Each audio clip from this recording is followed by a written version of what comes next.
নমস্কার বন্ধুরা, মেঘার সাথে বাঙালিয়ানার আরও একটি নতুন পর্ব দেখার জন্য আপনাদের সবাইকে স্বাগত। অনেক বন্ধুদের রিকোয়েস্টে আজ নিয়ে এসেছি চকলেট রসগোল্লার রেসিপি। খেতে যতটা সুস্বাদু হয় এটা বানানোও কিন্তু ততটাই সহজ।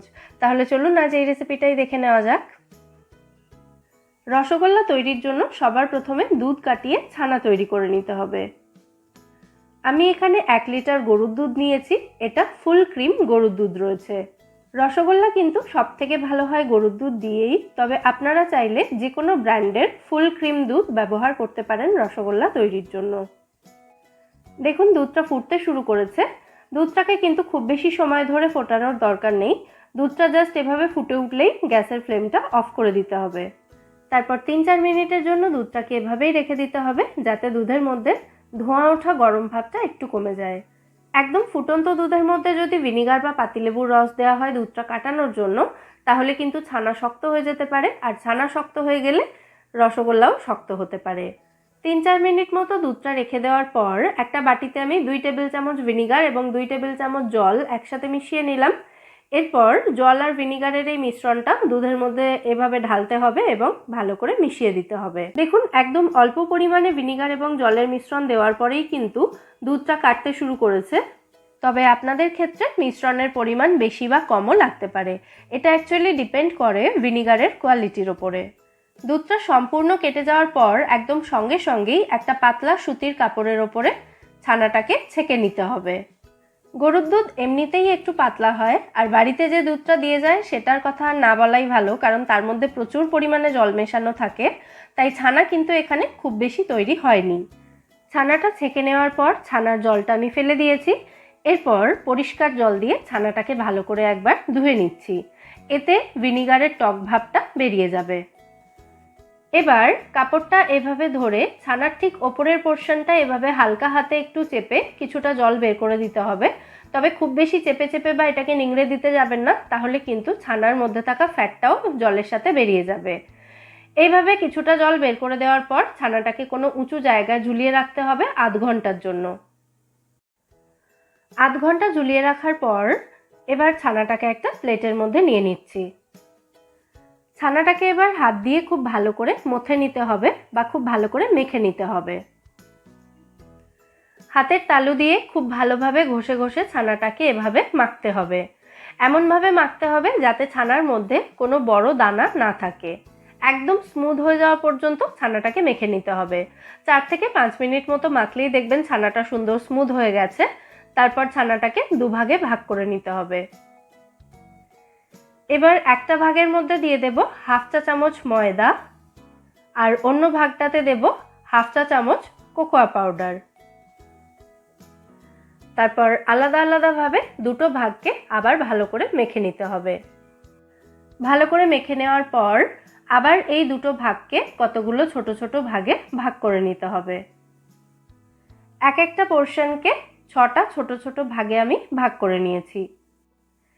এবার একটা সাদা পার্ট এবং একটা চকলেট পার্ট এভাবে একসাথে করে হাতের মধ্যে এভাবে চেপে চেপে দুটোকে বাইন্ড করে নিতে হবে। তারপর 2 হাতের সাহায্যে এভাবে এটাকে গোল করে নিতে হবে। খেয়াল রাখতে হবে এই বলগুলোর গায়ে যাতে কোনো ক্র্যাক বা ফাটল না থাকে। এই বলগুলোর গায়ে যদি কোনো ক্র্যাক থাকে তাহলে সুগার সিরাপে ফোটানোর সময় রসগোল্লাগুলো সেখান থেকেই কিন্তু ভেঙে যাবে। একই রকমভাবে সমস্ত রসগোল্লার বলগুলো আমি রেডি করে নিয়েছি। এবার আমি চিনির রস বা সুগার সিরাপ তৈরি করব। তার জন্য একটা কড়াইতে আমি এখানে 1 বাটি পরিমাণে চিনি দিয়েছি। এটা গ্রামে 150 গ্রাম চিনি রয়েছে।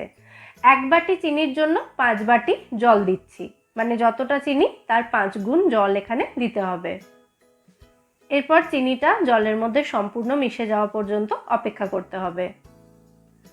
দেখুন চিনিটা গলে গিয়ে জলের মধ্যে সম্পূর্ণ মিশে গেছে এবং জলটা ফুটতে শুরু করেছে। ঠিক এই সময় রসগোল্লার বলগুলো এই ফুটন্ত চিনির রসের মধ্যে দিয়ে দিতে হবে। আর গ্যাসের ফ্লেমটা কিন্তু প্রথম থেকে শেষ পর্যন্ত হাইতেই রাখতে হবে।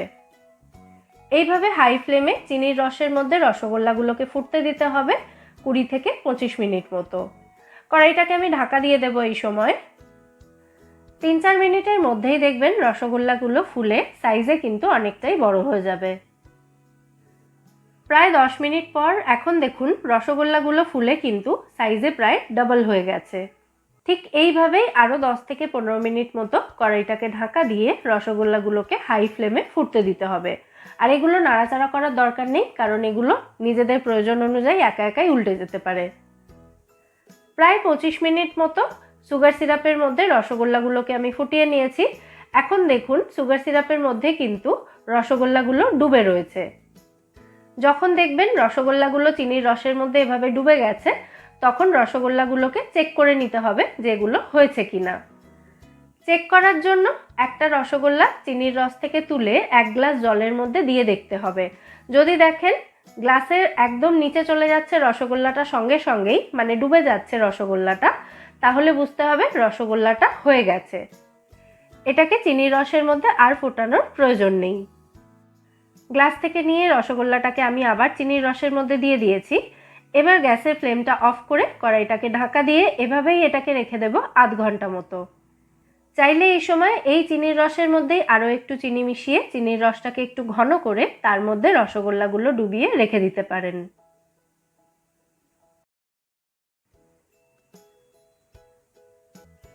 আধ ঘন্টা পর এবার আমি রসগোল্লাগুলো সার্ভ করে দেব। পারফেক্ট রসগোল্লা তৈরির জন্য কিন্তু ছানাটাকেও একদম পারফেক্টলি তৈরি করতে হবে। অনেক সময় দেখবেন রসগোল্লা চিনির রসে দেওয়ার পরেই ভেঙে যায়। তার কারণ হচ্ছে ছানাটা হয় অতিরিক্ত শুকনো হয়ে যায় অথবা ছানার মধ্যে জল থেকে থাকে। দুক্ষেত্রেই কিন্তু রসগোল্লাগুলো ভেঙে যাওয়ার সম্ভাবনা থাকে। ভিডিওতে দেখে নিশ্চয়ই বুঝতে পারছেন আপনারা যে রসগোল্লাগুলো কতটা নরম তুলতুলে হয়েছে। এবার আমি একটা রসগোল্লা একটু কেটে দেখিয়ে দিচ্ছি। দেখুন চামচ দিতেই কিন্তু রসগোল্লাগুলো কেটে গেল। আর ভেতর থেকেও দেখুন রসগোল্লাগুলো কিন্তু একদম পারফেক্ট হয়েছে। রসগোল্লার ওপর থেকে যেমন কালার রয়েছে ভেতর থেকেও কিন্তু একই রকম কালার রয়েছে। তাহলে এই সমস্ত টিপস অ্যান্ড ট্রিক্স ফলো করে আপনারাও এই চকলেট রসগোল্লা তৈরি করুন বাড়িতে এবং আমায় জানাবেন এই রেসিপিটা আপনাদের কেমন লাগলো। আর রেসিপিটা ভালো লাগলে বরাবরের মতো ভিডিওটাকে একটা লাইক এবং শেয়ার করার অনুরোধ রইল। ফিরে আসবো নতুন কোনো রেসিপি নিয়ে। সবাই সুস্থ থাকবেন, ভালো থাকবেন এবং সবাইকে খুব ভালো রাখবেন।